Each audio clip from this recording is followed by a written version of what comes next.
मित्रों नमस्कार, मैं एडवोकेट सुहेंदु जयपुरियार अपने इस चैनल जयपुरियार लॉ क्लासेस पर पुनः एक बार आपका स्वागत करता हूं।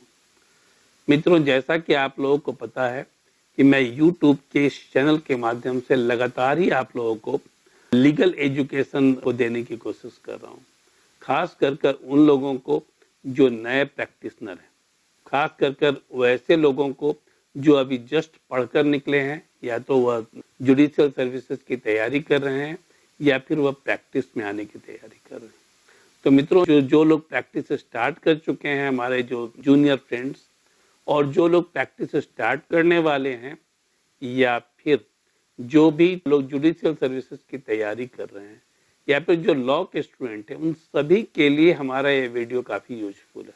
मेरी लगातार यह कोशिश है कि आप लोगों को जो लॉ में जहाँ कंफ्यूजन है, वहाँ पर आप लोगों को थोड़ा क्लैरिटी प्रदान की जाए, क्योंकि क्लैरिटी यदि आप लोगों के सामने आएगी तभी आप तो या तो बेहतर प्रैक्टिस कर सकते हैं या फिर एग्जामिनेशन में बेहतर आंसर राइटिंग कर सकते हैं। इन दोनों के लिए आवश्यक है। मित्रों, मैंने पहले भी आप लोगों को कहा था कि मैं एविडेंस एक्ट पर पूरी सीरीज आप लोगों को देने जा रहा हूँ, और अभी 2 वीडियो मैंने उस पर अपलोड किया है। इसी सीरीज का तीसरा वीडियो मैं आज बना रहा हूँ, और आज जबकि आज जो तिथि है उसमें अतीक अहमद को सजा हो रही है, इससे संबंधित भी वीडियो यहाँ पर इसी एविडेंस एक्ट में आएगा, और उसको मैं एग्जाम्पल के रूप में साइट करूँगा, जिससे कि आप लोगों को बेहतर से बेहतर समझ आ सके। सबसे पहले मैं आप लोगों को बता दूं कि मैं यहाँ पर सेक्शन 5 और सेक्शन 6 को यहाँ क्लेरिफाई करने जा रहा हूँ। सेक्शन 5 क्या कहता है? सेक्शन जो कहता है वह पहले देखिए, जो बेयर एक्ट क्या कहता है। Evidence may be given of facts, evidence may be given of facts in issue and relevant facts.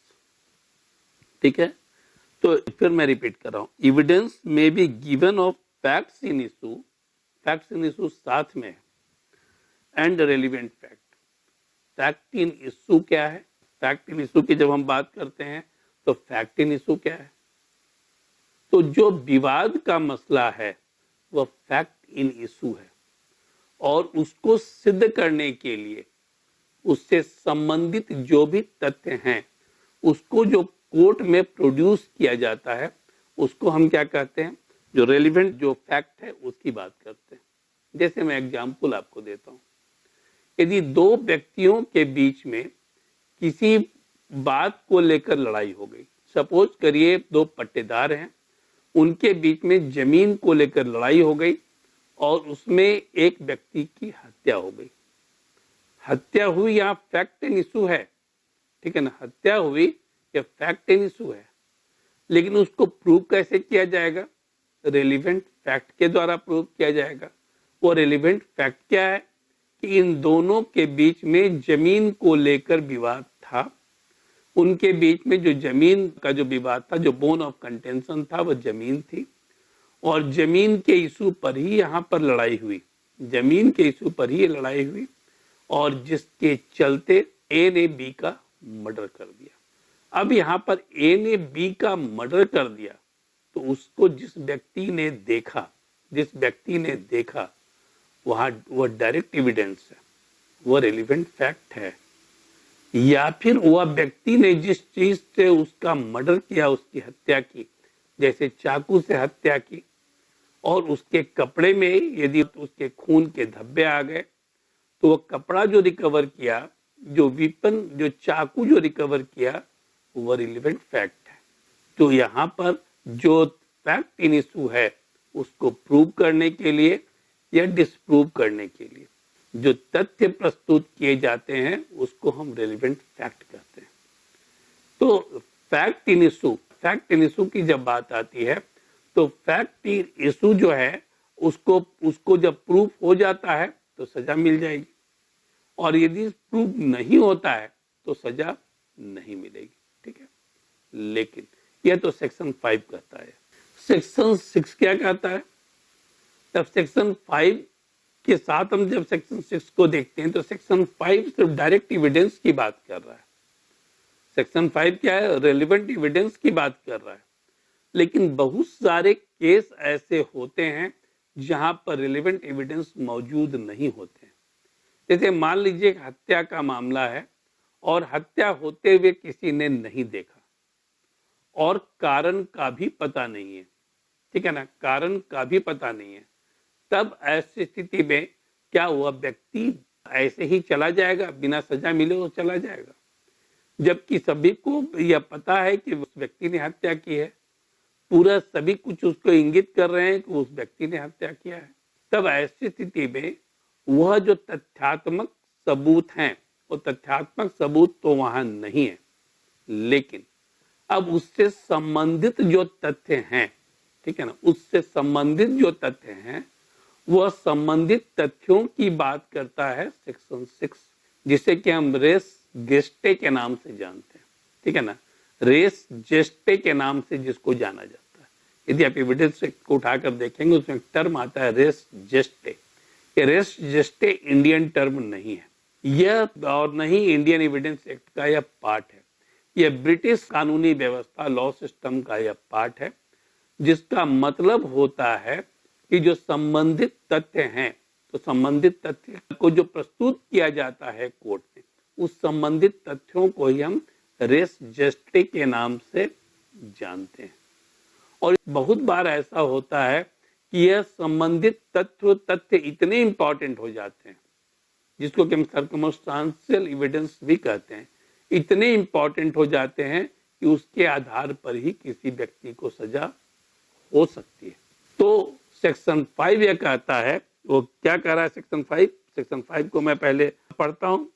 Relevancy of facts forming part of same transaction, उसी घटनाक्रम में कोई बातें हो रही है, रेलेवेंसी ऑफ फैक्ट्स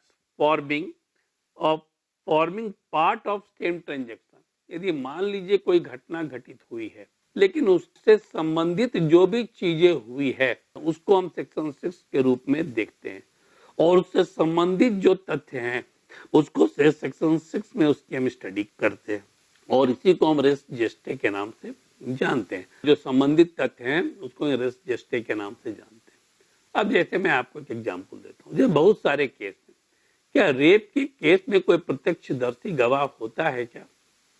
मुश्किल है, क्योंकि रेप, छेड़खानी, ये सारे जो केस होते हैं वह आइसोलेशन में होते हैं, क्योंकि कोई भी व्यक्ति जो कि आरोपी है वह कोशिश करता है कि वह ऐसे जगह पर इन सारी चीजों को करे जहां पर किसी की नजर न पड़े।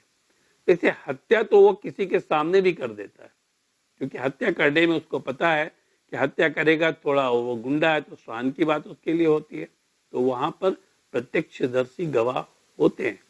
लेकिन रेप और छेड़खानी के मामले में जहां सोशल स्टिग्मा लगा हुआ है, जहां पर सोसाइटी इसको बहुत ही बुरा मानती है, वहां पर कोई डायरेक्ट एविडेंस खोजना मुश्किल होता है। तब ऐसी स्थिति में सजा कैसे होगी? ऐसी स्थिति में उससे संबंधित जो भी तथ्य हैं, जो सर्कमस्टांशियल एविडेंसेस हैं, उसके आधार पर व्यक्ति को सजा होती है, और बहुत बार सजा इस पर हुई है। रेप केस में सामान्यतः आप देखेंगे कि जो संबंधित तथ्य हैं उसके आधार पर ही सजा होती है, कोई डायरेक्ट एविडेंस इसमें खोजना मुश्किल होता है। अब सामान्यतः जब मैं बात करता हूं तो इसमें कौन कौन सी चीजें आ जाती है? जैसे मान लीजिए विक्टिम की गवाही है, तो विक्टिम की गवाही जो है वो डायरेक्ट एविडेंस में तो आती नहीं है। डायरेक्ट एविडेंस हो तो विक्टिम खुद है तो आरोप भी लगा सकती है, लेकिन विक्टिम की गवाही को इसमें संबंधित तथ्य के रूप में माना गया है, और इसे इंपॉर्टेंट तथ्य के रूप में माना गया है, और उसमें सारी चीजों को ध्यान से देखा जाता है कोर्ट के द्वारा, और उससे मिलता जुलता यदि सर्कमस्टांशियल एविडेंसेस उपलब्ध होता है तो ऐसी स्थिति में सजा होती है।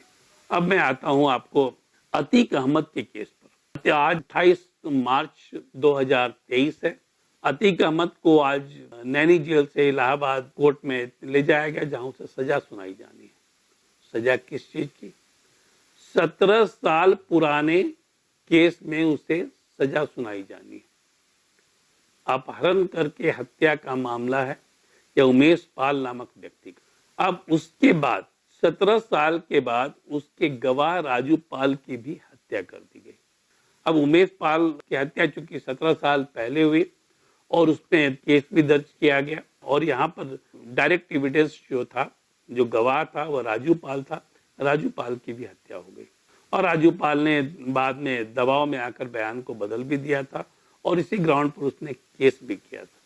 तो इसका मतलब है कि कोई डायरेक्ट एविडेंस नहीं है। इसका मतलब क्या है कि कोई डायरेक्ट एविडेंस नहीं है, कोई गवाह नहीं है, कोई डायरेक्ट एविडेंस नहीं है। तो सजा यदि होती है, मुझे नहीं पता है कि अभी शाम 5 बजे तक क्या हुआ है क्योंकि मैं अभी न्यूज नहीं देखा हूं। यदि सजा होती है तो किस आधार पर सजा होगी? वो रेस जस्टे के आधार पर ही सजा होगी। वह जो संबंधित तथ्य हैं उसके आधार पर ही सजा होगी। दूसरा, राजू पाल की हत्या हुई और राजू पाल की हत्या में अतीक अहमद का नाम आया। अतीक अहमद का नाम आया, डायरेक्ट एविडेंस तो है नहीं। अतीक अहमद तो साबरमती जेल में बंद था। तो यहाँ पर संबंधित तथ्य क्या हो सकते हैं? संबंधित तथ्य हैं कि उसके गुंडे सीसीटीवी में देखे गए और समहाउ कुछ लोगों ने यह भी कहा कि उसके बेटे की भी तस्वीर आई और यह जो देखे गए ये सारे लोग मिले थे उसकी पत्नी से के घर में। उसके पहले उन्हें हथियार मुहैया कराया गया और सारी चीजों को मुहैया कराया गया। तो ये कोई डायरेक्ट एविडेंस नहीं है। ये सारे जो चीजें हैं वो तथ्यात्मक संबंधित तथ्य हैं, वह चीजों को इंगित कर रहे हैं, जो सर्कमस्टांशियल एविडेंसेस उसको इंगित कर रहे हैं और उसी के आधार पर सरकार एक्शन ले रही है। कोर्ट भी जब एक्शन लेगी तो इसी आधार पर लेगी। तो यह तो हुआ आपका संबंधित तथ्य। अब मैं और एक एग्जाम्पल आपको देता हूँ और यह केस लॉ है, जो बिहार का केस लॉ है उसकी मैं बात करूं। सबसे पहले यह केस लॉ क्या कहता है? SAWL Sawaldas versus state of Bihar. यह केस है आपका 1974 का यह केस है और यह रिपोर्टेड केस है ऑल इंडिया रिपोर्टर में। ठीक है ना, ऑल इंडिया जो लॉ जर्नल है रिपोर्टर उसमें है और यह जो है उसमें SCR 3778 सुप्रीम कोर्ट का भी जो रिपोर्टेड केस है क्रिमिनल केसेस में, उसमें भी यह रिपोर्ट किया गया है। SCR वॉल्यूम 3 1974 का और इसमें भी यह रिपोर्टेड केस है। यह क्या है केस? इसमें पति पत्नी जो है उनके बीच में अच्छा संबंध नहीं था और यह बात सभी लोगों को पता थी, मोहल्ले वालों को भी पता थी। उन लोगों का संबंध अच्छा नहीं था। एक दिन क्या हुआ कि यह जो अपलेंट है उसने अपनी पत्नी को खींचते हुए कमरे में ले गया और उसके पीछे पीछे उसकी मां और उसके पिताजी भी गए। बाद में अड़ोस पड़ोस के लोगों ने यह बचाओ बचाओ की आवाज सुनी और उसके कुछ देर के बाद वह आवाज बंद हो गई। बाद में पता चला उसकी हत्या कर दी गई और उसे जला दिया गया। उस पड़ोसी ने FIR दर्ज कर दिया। उस पड़ोसी ने, वो आई विटनेस नहीं है, वो हियरसे विटनेस है। उसने सिर्फ आवाज सुनी और यही रेस जेस्टे है, जो संबंधित तथ्य है उसकी बात मैं कर रहा हूं। उसने सिर्फ आवाज सुनी और आवाज सुनने के आधार पर उसने पुलिस में FIR कर दिया, जिसके आधार पर इसे सजा हुई। के आधार पर इसे सजा हुई, लोअर कोर्ट में सजा हुई, हाई कोर्ट में सजा हुई और सुप्रीम कोर्ट में सजा हुई। यहां पर यह ग्राउंड नहीं लिया जा सकता कि कोई आई विटनेस नहीं था, क्योंकि जो सर्कमस्टांशियल एविडेंसेस हैं, पहला सर्कमस्टांस क्या है कि पति पत्नी के बीच में अच्छा संबंध नहीं था। पति और उसके जो ससुराल वाले लोग थे उस महिला को टॉर्चर करते थे और जो घटना वाली दिन, जो डे ऑफ इंसिडेंट है, उस दिन उसकी आवाज बचाओ बचाओ की घर से आई और उसके बाद पता चला कि उसकी मृत्यु हो गई है, उसकी हत्या हो गई है और उसे जलाकर मार दिया गया था। इसके आधार पर उसे सजा हुई। तो यहाँ पर सेक्शन 6 कितना रेलिवेंट हो जाता है, इस बात को आप समझ सकते हैं। अभी हाल में आप लोगों ने टीवी पर लगातार देखा था कि आफ्ताब का केस हुआ। आफ्ताब जो कि दिल्ली में अपनी गर्लफ्रेंड को या फिर पत्नी जो कहें उसको 35 टुकड़ों में बांट दिया था और उसके 100 को फ्रिज में रख दिया था, डीप फ्रीजर में। बाद में उसको फेंकता चला गया, कोई एविडेंस नहीं था। सिर्फ उसको किसी शक के आधार पर और कहीं पर उसने स्टेटमेंट दिया, उसके आधार पर उसे गिरफ्तार किया गया।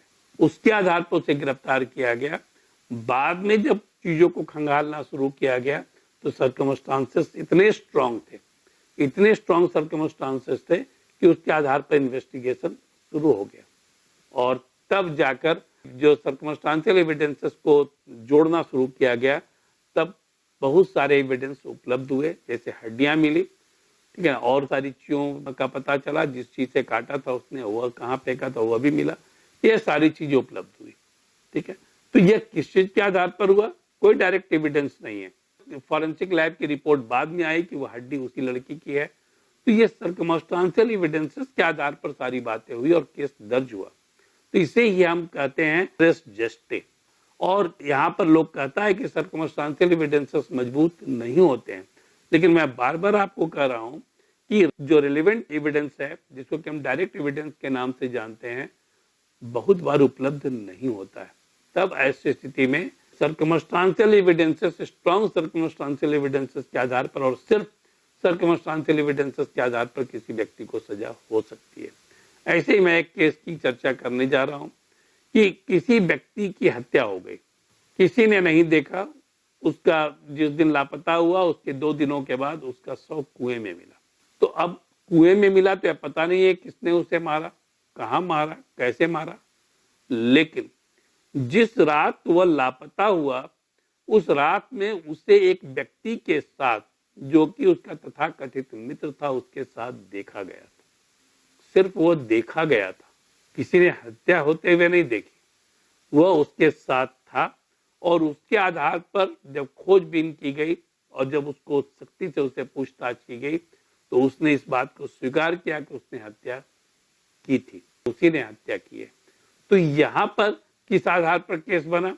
स्ट्रॉन्ग सर्कमस्टांशियल एविडेंसेस के आधार पर केस बना। तो सेक्शन 5 रिलेवेंट एविडेंस की बात करता है और सेक्शन 6 जो है वो सर्कमस्टांशियल एविडेंसेस की बात करता है, और ये दोनों ही अपने आप में बहुत ही महत्वपूर्ण है। मित्रों, मैं उम्मीद करता हूं कि आप लोगों को रिलेवेंट एविडेंस और सर्कमस्टांशियल एविडेंस दोनों समझ में अच्छे ढंग से आ गया होगा। आप लोगों को सेक्शन 5 में जो रिलेवेंट एविडेंस की बात कही गई है और सेक्शन 6 में जो रेस जेस्टे की बात की गई है वो आप लोग अच्छी तरह से समझ गए होंगे। तो मित्रों, इस वीडियो में इतना ही। अगले वीडियो में मैं नए सेक्शंस के साथ आपके साथ उपस्थित होऊंगा। मित्रों, यदि आप लोगों ने अभी तक इस चैनल को सब्सक्राइब नहीं किया है तो आप उसे सब्सक्राइब कर लें, बेल आइकॉन को पुट कर दें, और यदि आपको यह वीडियो पसंद आता है तो अपने मित्रों को भी इसे जरूर शेयर करें, जिससे कि जितना फायदा आप इसका उठा पा रहे हैं उतना ही फायदा आपके मित्र भी इसका उठा पाए। धन्यवाद।